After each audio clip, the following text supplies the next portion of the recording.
The alarm bells rang through deep space monitoring Station Omega like a death song. Lisa Martinez rubbed her tired eyes and looked at the screen again. She had been working the night shift for 3 months now, and strange signals were nothing new. Most of them turned out to be space junk or old satellites sending their last messages before dying in the cold dark, but the signal was different. It came from far away, much farther than any human ship had ever traveled. The computer said it came from somewhere near the edge of the galaxy where no one was supposed to live. Lisa turned up the volume and listened carefully. The voice that came through the speakers was not human. It sounded like wind chimes mixed with broken glass, beautiful and sad at the same time. The computer was trying to translate the words, but it kept changing its mind about what they meant. "We are dying," the voice said through the static. Our children sing their last songs. If any kind beings exist in this galaxy, please help us survive." Lisa felt something cold move through her chest. She had heard distress calls before, but never one that sounded so hopeless. The voice kept talking, giving coordinates and explaining something about crystal cores and insect ships. Lisa did not understand most of it, but she understood the fear. She called her supervisor right away. Commander Rick Stone arrived 15 minutes later with coffee stains on his uniform and sleep in his eyes. He listened to the recording 3 times without saying a word. "How far away is this coming from?" he asked. Lisa checked her instruments. "About 40,000 light years, sir. Near the outer rim territories that we have never explored." Stone whistled low. "That is a long way to travel for strangers." "Play it again." They listened to the message 5 more times. Each time it sounded more desperate. The alien voice talked about something called the Korthic Empire that was hunting them down. Their planet was surrounded and they could not escape. They were asking anyone who could hear them to come and help. "We need to send this up the chain," Stone said finally. "This is way above my pay grade." Within 6 hours, the message reached Admiral Jake Sullivan at Fleet Command on Mars. Sullivan was a tall man with gray hair and scars on his hands from his days as a ship engineer. He had seen 3 wars and countless battles, but he had never heard anything like this recording. Sullivan called a meeting with his senior staff. Captain Amy Rodriguez arrived first, as always. She was young for a captain, but she had proven herself in the Titan Rebellion. Colonel Ben Hayes came next, limping slightly from an old wound. Dr. Helen Park from the Science Division brought a stack of papers covered with calculations. "What do we know about these aliens?" Sullivan asked. Dr. Park opened her files. "We call them Zephyrians based on their planet name. They seem to be made of some kind of living crystal. They communicate through sound frequencies that our computers can barely translate. According to the signal, they are a peaceful species that has never developed weapons. And these Korthics?" "Bad news, sir," Colonel Hayes said. "We have heard rumors about them from traders on the frontier. They are insects, big ones, and they build an empire by conquering other planets. They take resources and slaves. No one has ever successfully fought them off." Captain Rodriguez leaned forward. "How many ships do they have?" "Intelligence suggests around 600 combat vessels," Hayes replied. "We have 200 ships in the entire fleet." The room went quiet. Everyone understood what those numbers meant. Even if every human ship joined the mission, they would be outnumbered 3 to 1 against an enemy that had never lost a battle. "Sir," Rodriguez said carefully, "we do not even know these aliens. They could be lying or exaggerating the threat. We would be risking everything on the word of strangers." Sullivan stood up and walked to the window. Outside, he could see the red surface of Mars and the lights of the human colonies spreading across the planet. His people had built all of this from nothing, fighting against impossible odds every step of the way. "When I was a kid," Sullivan said slowly, "my father told me something. He said that the measure of a person is not what they do for their friends or family. Anyone can do that. The measure of a person is what they do for strangers who have nothing to offer in return." He turned back to face his officers. "These Zephyrians are not asking us to trade with them or make an alliance. They are asking us to save their lives. Their children are dying while we sit here and debate numbers." "But sir," Hayes protested. "We could lose the entire fleet. Earth would be defenseless." "Earth has been defending itself since before we had spaceships," Sullivan replied. "But these aliens have no one else. They sent their message to the entire galaxy and we are the only ones who answered." Dr. Park cleared her throat. "Sir, there is something else. According to the signal, the Zephyrians have been broadcasting for 3 weeks. In that time, 17 different civilizations have received their call for help. None of them responded. Why not? Fear, sir? The Korthic Empire has a reputation. Everyone knows that fighting them means death." Sullivan sat back down and looked at each of his officers. "So we have a choice. We can ignore this message and let an entire species die, or we can risk everything to save people we have never met." "The logical choice is obvious," Hayes said. "We cannot save everyone in the galaxy." "Maybe not," Sullivan agreed. "But we can. Save these people right now, today? That has to count for something." Captain Rodriguez studied the star charts. "If we are going to do this, we need to move fast. Every day we wait is another day the Zephyrians die." "Then we go," Sullivan decided. "Send word to all fleet commanders. We launch in 72 hours. "Sir," Hayes said, "what do we tell the crews?" "They signed up to defend Earth, not fight aliens on the other side of the galaxy." Sullivan smiled. "For the first time that day, we tell them the truth. We tell them that strangers called for help, and we are going to answer. If anyone wants to stay behind, they can. But somehow I do not think many will." He was right. When word spread through the fleet about the mission, not a single ship captain asked to be excused. More than that, volunteers started arriving from every human colony. Old veterans came out of retirement, merchant captains offered their ships, and even civilian pilots signed up to help. Lisa Martinez, the communications officer who first heard the call, requested transfer to the mission. "I want to be there when we answer them," she told her commander. Within 3 days, the human fleet was ready to launch. 200 military ships plus dozens of civilian vessels loaded with supplies and volunteers. It was the largest force humanity had ever assembled, all for the sake of aliens they had never seen. As the ships prepared to jump to hyperspace, Admiral Sullivan sent one final message back toward the Zephyr system. "This is Admiral Jake Sullivan of the Terran Defense Fleet. We heard your call for help. We are coming. Hold on." The fleet jumped into hyperspace and began the long journey across the galaxy. Behind them, Earth continued spinning in its orbit, unaware that its children were about to risk everything for strangers who sang songs of crystal and light. The news spread through human space like fire through dry grass. Every colony, every space station, every mining outpost heard the same message within days. The fleet was going to war for aliens they had never met. Most people thought Admiral Sullivan had lost his mind. Danny Foster was loading cargo on his freight hauler when he heard the announcement. He stopped what he was doing and listened to the whole broadcast twice. Danny had been hauling supplies between colonies for 15 years, and he had seen enough of the galaxy to know that most species did not care about each other, but humans were different. Danny remembered the stories his grandfather told about Earth wars, about soldiers who died for people they would never meet. He thought about his own kids back on New Texas and what kind of galaxy he wanted them to grow up in. 2 hours later, Danny was at the recruitment station with 60 other freighter pilots. They signed papers that turned their cargo ships into military transports. Danny's ship was old and slow, but it could carry 300 Marines and their equipment. Karen Wright got the news. While she was inspecting asteroid mining equipment in the belt, Karen owned 12 mining ships and employed 400 workers. Her business was just starting to make real money after years of struggle. Going to war would cost her everything, but Karen had grown up poor on Europa. She remembered what it felt like when nobody cared if you lived or died. When the recruitment officer asked her why she wanted to volunteer, she said simply, "Because someone should." Within a week, Karen had converted her entire mining fleet for combat. Rock crushers became ship weapons, drilling equipment became boarding, tools and cargo holds became troop transports.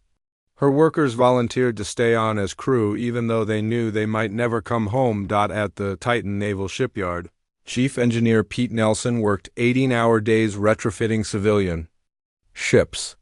Passenger liners became hospital ships, research vessels became communication relays, and even luxury yachts got weapon mounts. Pete had never seen anything like it in 20 years of military service. "These people are crazy," his assistant said, as they watched a family convert their vacation cruiser into a supply ship. The parents were loading medical equipment while their teenage daughter painted shark teeth on the hull. "Maybe," Pete replied, "but it is the good kind of crazy." The volunteer fleet grew larger every day. Ships arrived from colonies that most people had never heard of. Mining guilds sent their best vessels, shipping companies donated entire fleets, and independent traders mortgaged everything they owned to buy weapons and supplies. Captain Amy Rodriguez was assigned to coordinate the civilian fleet. It was like trying to organize a space parade where every participant had different equipment, different training, and different ideas about how to fight. Some ships were fast scouts, others were heavy cargo haulers. Some crews were ex-military. Others had never seen combat. "This is impossible," Rodriguez told Admiral Sullivan during one of their planning meetings. "Half these ships do not even have proper communications equipment. They are going to get themselves killed." Sullivan looked at the reports. 800 ships now, with more arriving every day. It was 3 times larger than the original military fleet, but most of the vessels were not designed for combat. "You are probably right," Sullivan admitted, "but look at what they are doing. They are giving up everything they have for people. They will never meet. That has to count for something in a fight." Dr. Helen Park had been studying the intelligence reports about the Korthic Empire. What she found was disturbing. The insectoid aliens had conquered 17 different species over the past century. They always used the same strategy: overwhelming force combined with the certainty that no outside help would come. "They have never fought an opponent like U.S.," Park explained to the senior staff. "Every other species they conquered was alone. They had no allies, no one willing to risk anything for them. The Korthaks have built their entire military doctrine around that assumption." Colonel Ben Hayes was less optimistic. "They might not have experience with allies, but they have experience with winning. Their ships are bigger, their weapons are stronger, and they outnumber us. Good intentions do not stop laser cannons." But something was happening in the volunteer fleet that Hayes had not expected. The civilian crews were sharing equipment and knowledge in ways that surprised everyone. Mining ship captains taught military officers how to fight in asteroid fields. Cargo hauler pilots showed fighter squadrons how to hide in shipping lanes. Research scientists figured out new ways to modify weapons and shields. Lisa Martinez, now serving as communications officer for the fleet, watched it all happen. The volunteers came from every part of human space, but they worked together like they had known each other for years. They shared food, spare parts, and technical knowledge without being asked. "It is like they all understand something," she told her friend during a break. "They know this might be a one-way trip, but they are here anyway. That changes people." Meanwhile, 40,000 light-years away, the situation on Zephyr Prime was getting worse. The Korthak blockade was complete now. No ships could get in or out of the system. The insectoid aliens had begun their final assault on the planet's surface. Ambassador Velinari huddled in the crystal caverns beneath his city with thousands of other survivors. The Korthaks were systematically destroying every settlement, harvesting the crystal cores that made up Zephyrian bodies. Above ground, the sky burned with the light of orbital bombardment. Velinari's people communicated through harmonic songs, but now those songs were full of despair. The children's voices were growing weaker as fear and hunger took their toll. The adults sang of ancient times when their world was peaceful and safe. "Perhaps we should stop broadcasting the distress call," suggested Elder Trimble. "It only wastes power that we need for the shelter shields." But Velinari refused to give up hope. Somewhere in the galaxy, someone might hear their call and care enough to help. It seemed impossible, but it was all they had left. The human fleet spent 3 weeks traveling through hyperspace toward the Zephyr system. During that time, the civilian crews trained with military instructors, learning basic combat procedures and emergency protocols. It was not enough time to make them professional soldiers, but it was enough to keep them alive a little longer. Danny Foster's freight hauler had become a mobile barracks for 300 Marines. The soldiers taught his crew how to operate defensive weapons while Danny taught them how to keep old engines running under stress. By the end of the journey, they worked together like a single unit. Karen Wright's mining ships had been formed into assault squadrons. Her rock-crushing equipment could tear through ship hulls better than most military weapons. Her crews knew how to work in dangerous environments and how to think quickly when equipment failed. Admiral Sullivan spent the journey studying everything they knew about Korthak tactics. The enemy relied on massive ships and overwhelming firepower. They had never lost a battle because they had never fought an opponent willing to accept heavy casualties for strangers. They think in terms of cost and benefit, Dr. Park explained. They cannot understand why anyone would risk everything for people they do not know. That might be their weakness. On the final day of the journey, Sullivan addressed the entire fleet over the communication system. 800 ships carrying over 100,000 volunteers listened to his words.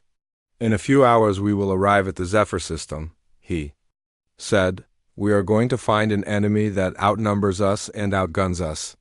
They expect us to run when we see the odds. They expect us to choose our own safety over the lives of strangers. He paused, looking out at the stars that would soon become a battlefield. But we are human beings. We do not abandon people who ask for help. We do not let children die while we have the power to save them. When the Zephyrians called for help, we answered. When they needed hope, we brought a fleet. The ships began dropping out of hyperspace at the edge of the Zephyr system. What they found there would test everything they believed about themselves and what it meant to be human. But for now, in the last moments before battle, the volunteer fleet hung in space like a constellation of defiance. They had traveled 40,000 light years to answer the call of strangers. Soon they would learn if courage and compassion were enough to defeat an empire built on fear. The Zephyr system looked like a vision of hell when the human fleet arrived. Massive Korthak dreadnoughts moved slowly around the planet like metal vultures, their dark hulls blocking out the light of distant stars. Smaller ships darted between them, carrying fresh troops down to the surface or hauling cargo back up to the larger vessels. Admiral Sullivan stood on the bridge of his flagship and counted the enemy ships. 347 combat vessels, just as intelligence had predicted. They were spread out across the system in a loose blockade pattern, confident that no help would come. They are not even trying to hide, Captain Rodriguez observed. Look at their formation. It is designed for bombardment, not fleet combat. She was right. The Korthak ships were positioned to rain fire down on the planet below. Their weapons were aimed at cities and refugee camps, not at the space around them.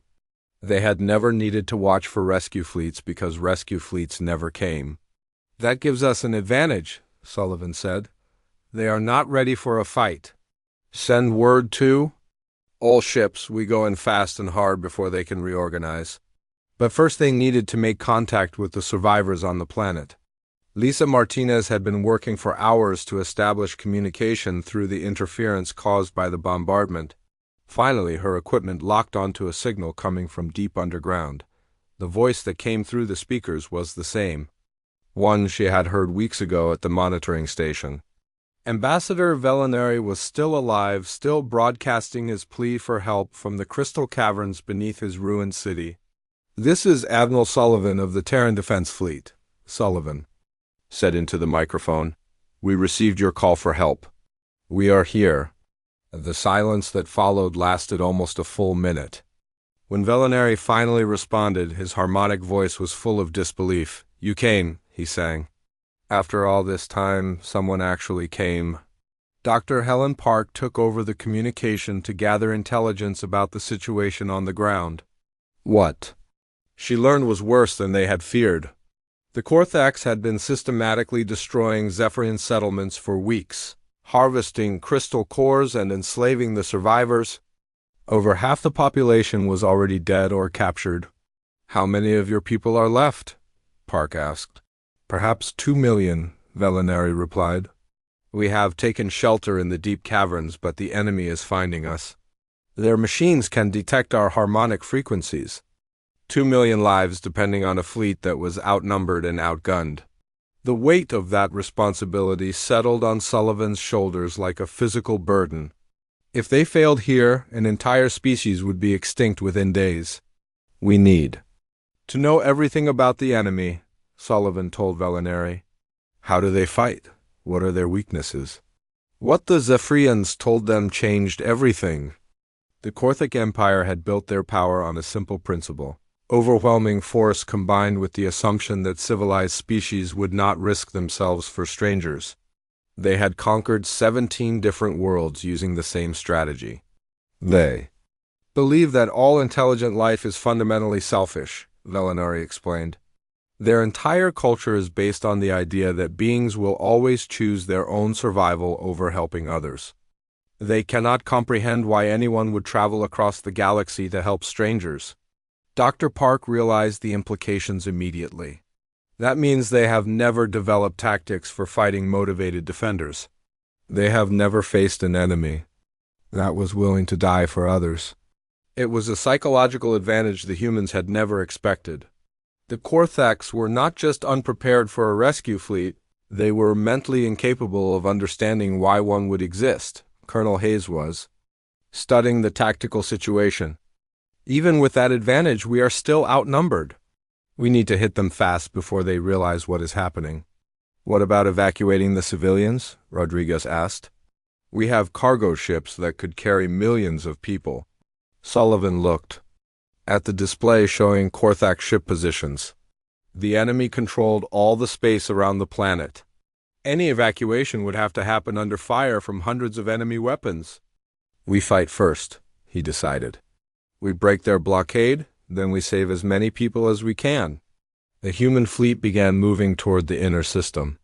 800 ships of every size and description, held together by nothing more than the shared belief that strangers deserve to live.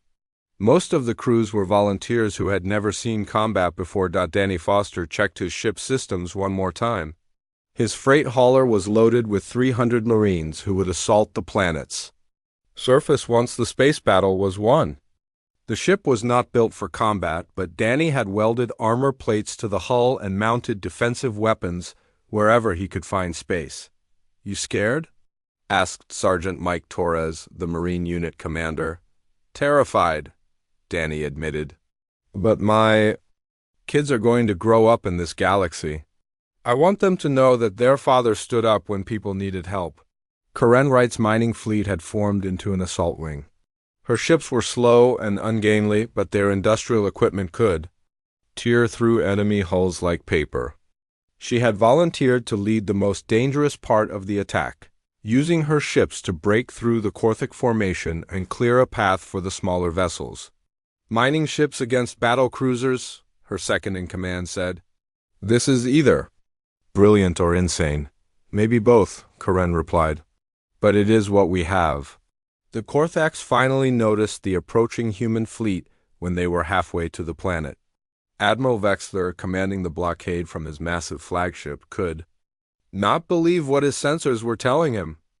800 ships, his tactical officer reported. Unknown configuration. They appear to be of human origin. Vexler's insectoid features twisted with confusion. Humans were a minor species on the far edge of the galaxy.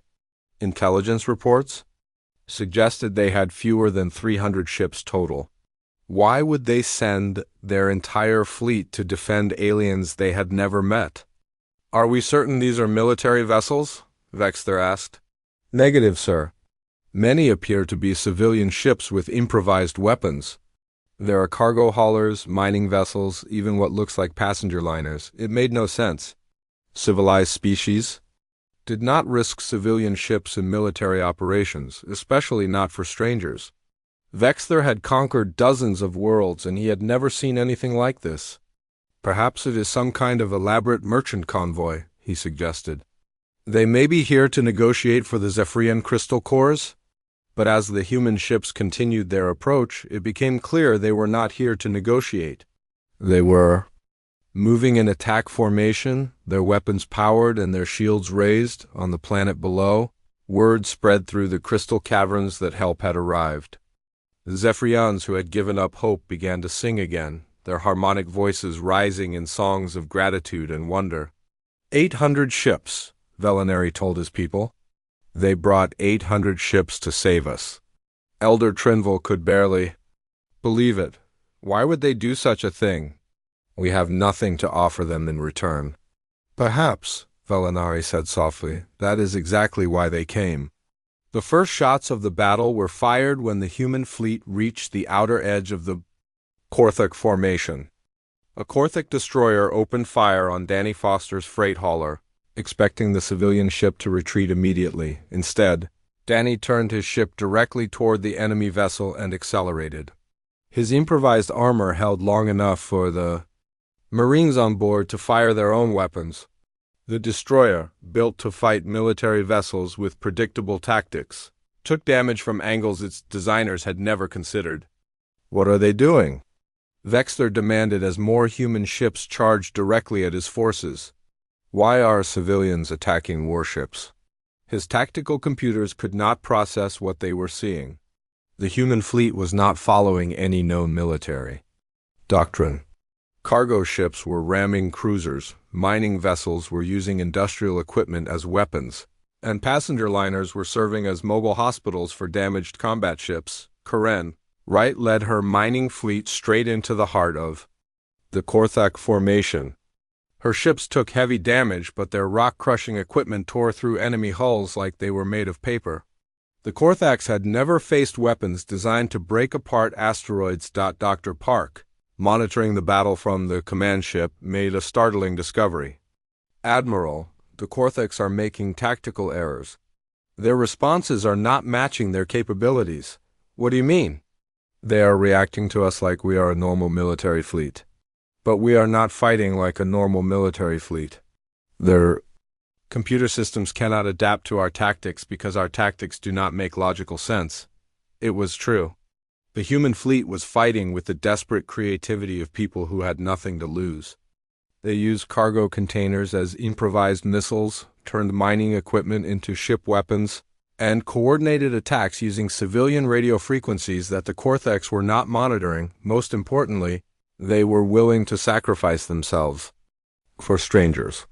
When a human ship was damaged and surrounded, other ships would abandon their own safety to rescue the crew. When a Korthak vessel threatened the planet, human ships would deliberately ram it to prevent orbital bombardment. Admiral Vexler watched his formation fall apart as the human ships carved through his forces. He had never seen anything like it in 300 years of conquest. The space around Zephyr Prime turned into a storm of fire and metal as 800 human ships tore through the Korthak blockade.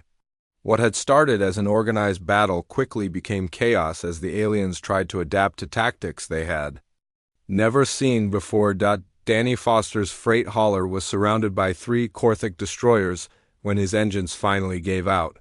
His ship was burning from a dozen hits and half his crew was wounded.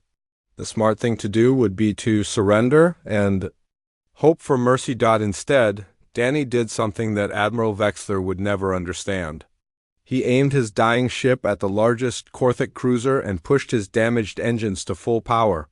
The freight hauler, loaded with 300 Marines and their equipment, became a guided missile weighing 50,000 tons.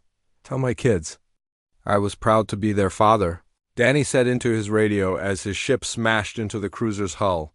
The explosion tore both vessels apart, but it also cleared a path for Karen Wright's mining ships to break through the Korthak formation.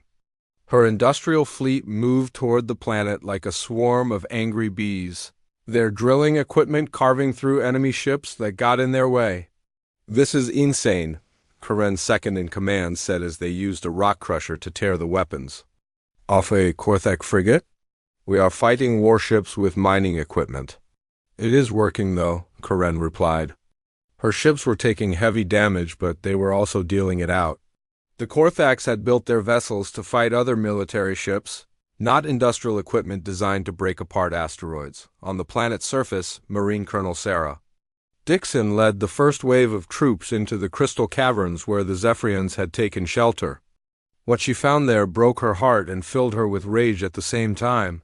The caverns were full of refugees, mostly children and elderly Zephyrians whose crystal bodies had been damaged by the bombardment. They huddled together in the dark, their harmonic songs reduced to frightened whispers. Many were dying from injuries that human medicine could not treat. "How many more caverns are there?" Dixon asked Ambassador Velinari. "Hundreds," the crystal being replied. "We have scattered across the entire continent, but the Korthax are hunting us systematically. They use sound detectors to find our songs." Dixon looked at her tactical display. The Korthax had ground forces spread across the planet methodically, searching every hiding place. Her Marines were good, but they were vastly outnumbered by an enemy that knew the terrain. "We need to change the game," she told her officers. "Instead of trying to defend every cavern, we hit their command centers.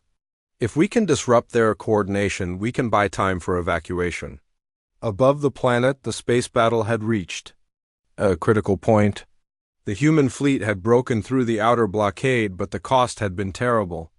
Over 200 ships were destroyed or too damaged to fight. The survivors were low on ammunition and running on emergency power. Admiral Sullivan watched the tactical display and made the hardest decision of his career.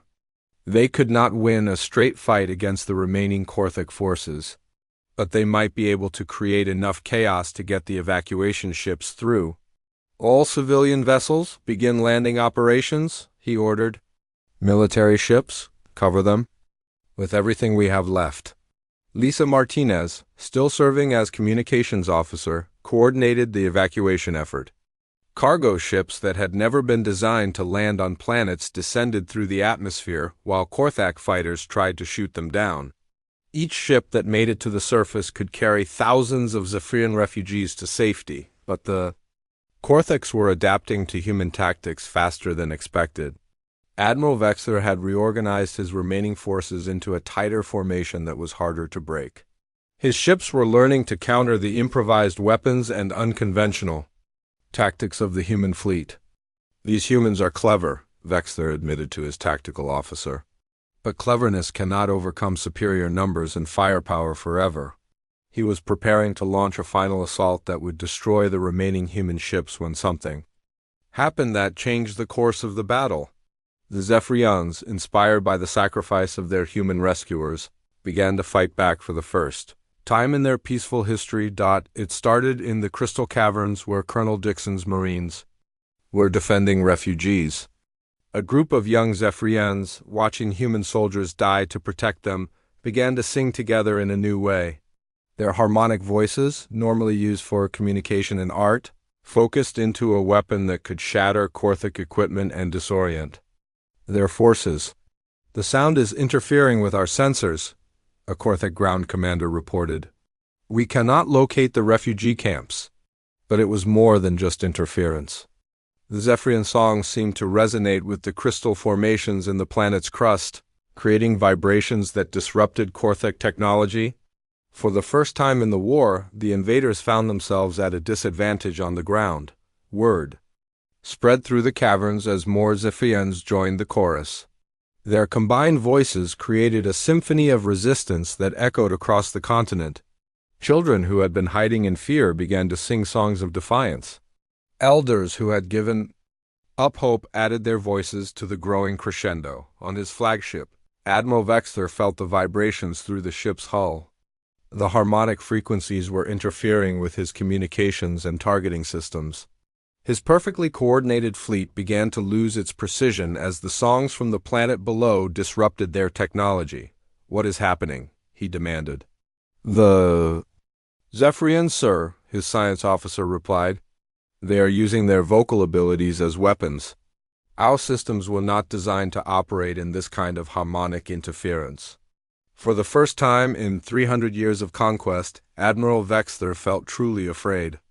The humans had already shown him that his assumptions about civilized behavior were wrong. Now the Zephyrians were proving that even peaceful species could become dangerous when they had something to fight for. Captain Amy Rodriguez seized the opportunity created by the Korthik confusion. She led the remaining human fighters in a desperate attack on the enemy flagship, using the harmonic interference to mask their approach.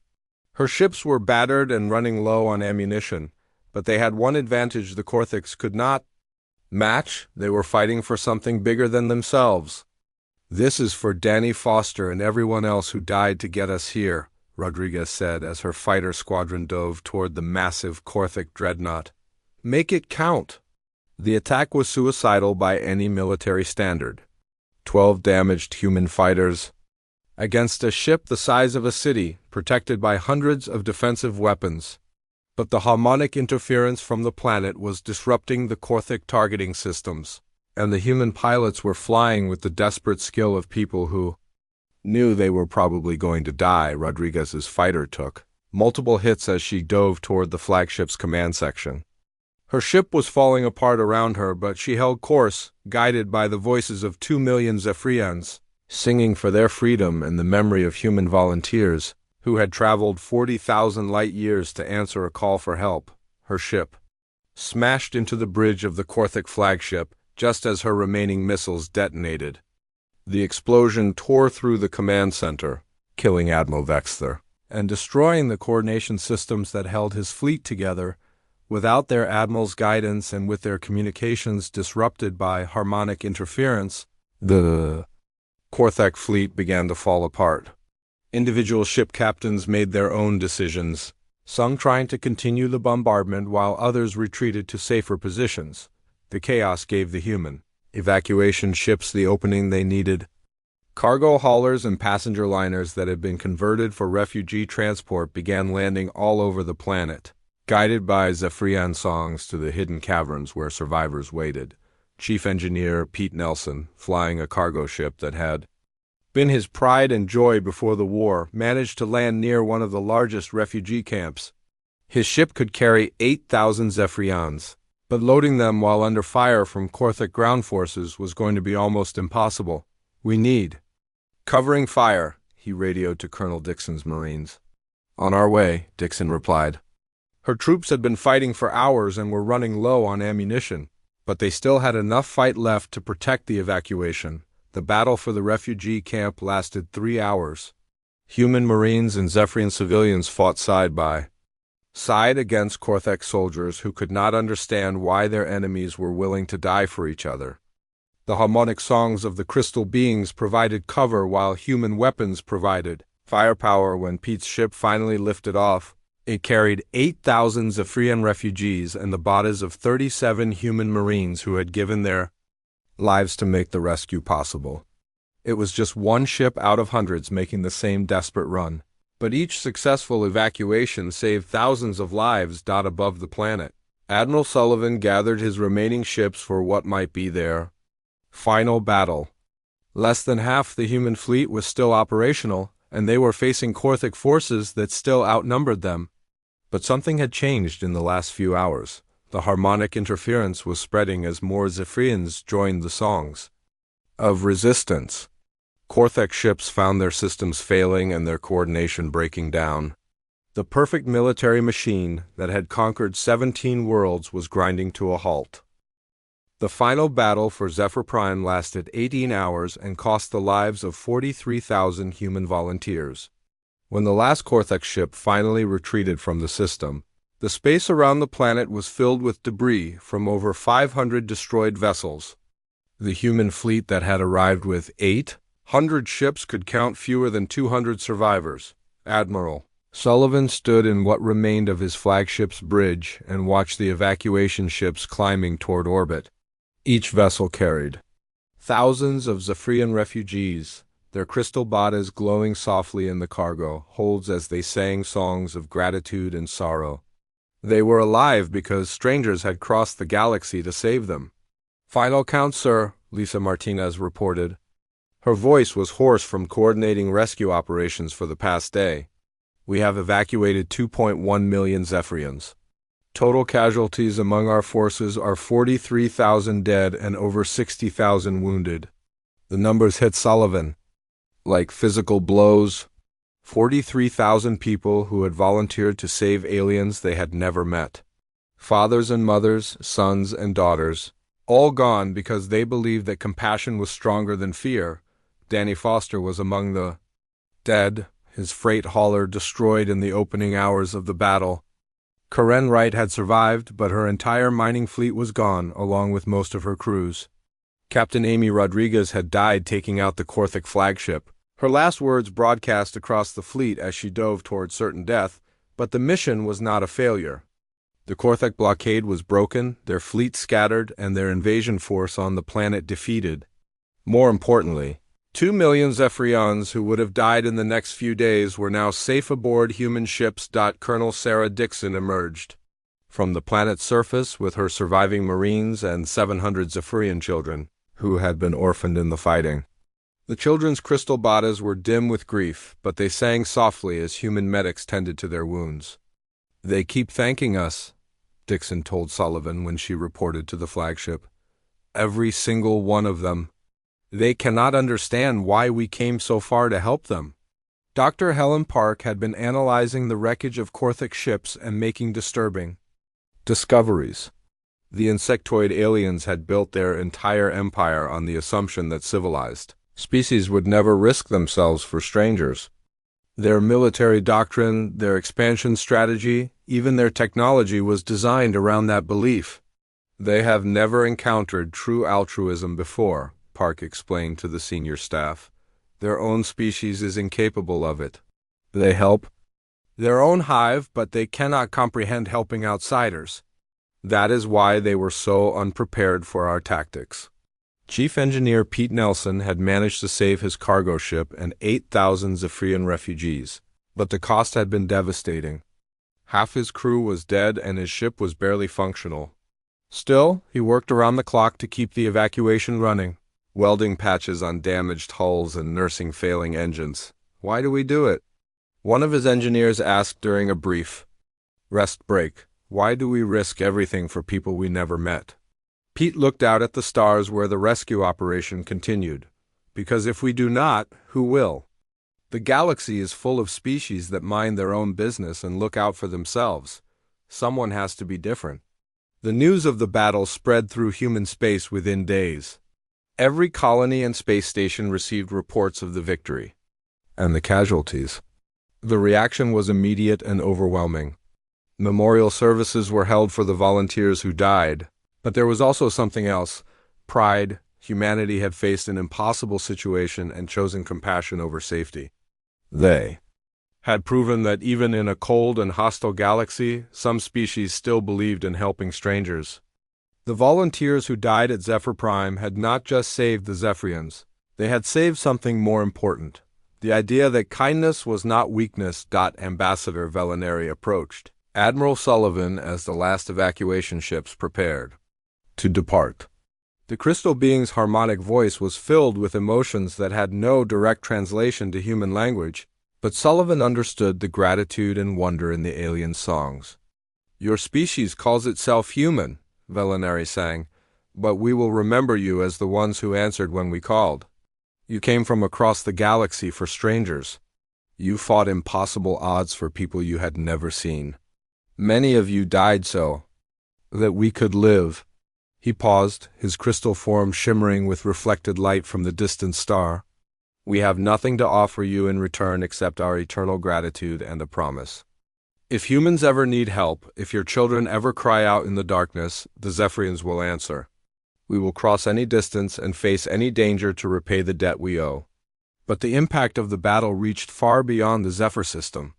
The Korthik Empire, built on 300 years of unchallenged conquest, began to crumble as news of their defeat spread.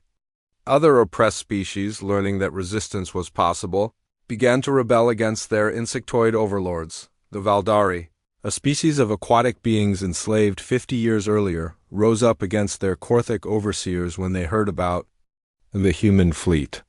The Threnody, whose homeworld had been strip-mined for resources, organized guerrilla attacks on Korthik supply lines. Across 17 conquered systems, the oppressed began to hope again on Earth.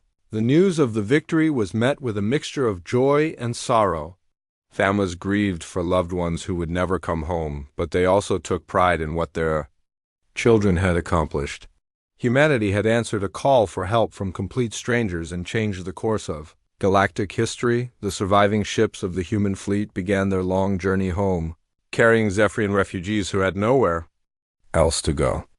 The crystal beings would need new homes and new lives, but they would build them alongside the species that had saved them from extinction. Lisa Martinez, promoted to communications director after her heroic work during the evacuation, established the first protocols for human-Zephyrian cooperation.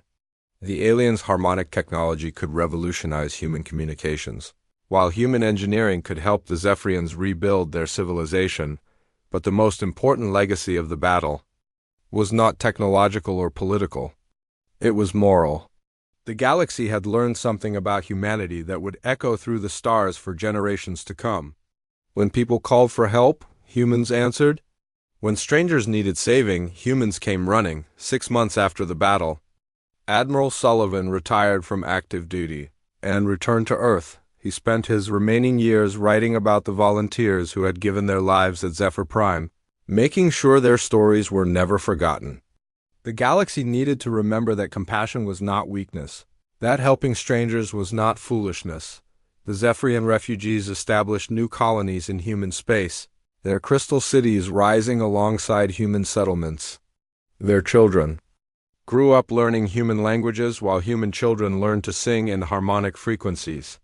Two species that had never met before the war became as close as family. Dr. Helen Park continued her research into alien psychology and made groundbreaking discoveries about the nature of altruism in different species.